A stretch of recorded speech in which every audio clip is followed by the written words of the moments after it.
In this video, we're going to look at what supply means, the law of supply and the supply curve.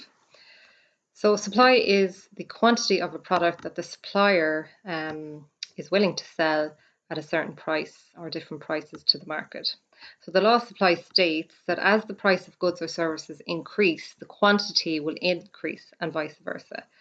So if you think about it from the business's point of view, if they're going to get more money, if the prices increase and they're going to get more money and profits, then they're going to want to supply more.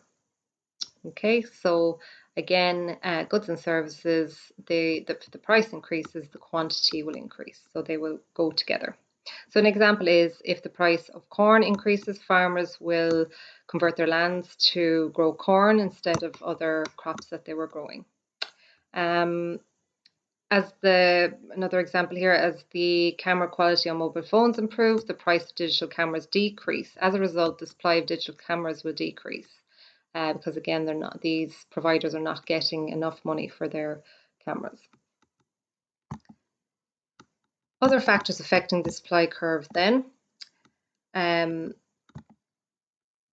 just look at the supply curve first. So like with the demand curve, you have your x-axis, you have your y, quantity again on the x, and price on the y. You can note here the demand curve was a downward sloping line or curve, whereas here for supply, it's an upward sloping to the right. Starting here. So like we said, the rule was, or the law is, that if the price is low, the quantity supplied would be low. Whereas if the price is high, the quantity supplied would be quite high as well. So that's the law for the law of supply. Other factors affecting the supply curve then, so if it shifts to the left or to the right,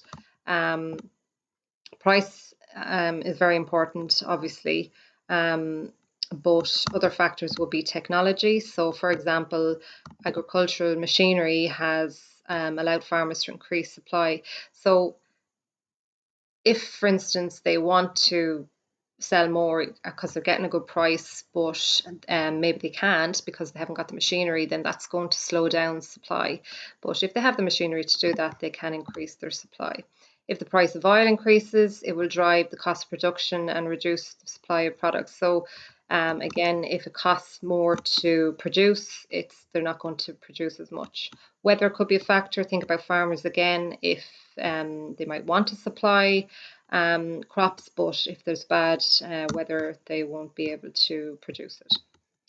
Productivity, so again, how hard the workers work will affect the supply of products. Okay, and again, competition, number of people in the market. Taxes is another cost, so that's going to increase the price to consumers, and maybe the demand might reduce because of that. The government might offer subsidies or grants to farmers, and then they're going to be able to keep operating. No matter how much price they're getting for their milk or their crops, they're still able to supply because they're getting grants from the government or the European Union. Okay, so we're going to stop it there. I want you to draw your curves like you did with the demand curve, so do the supply curve, and to just look at page 214 of your workbook and answer the questions there.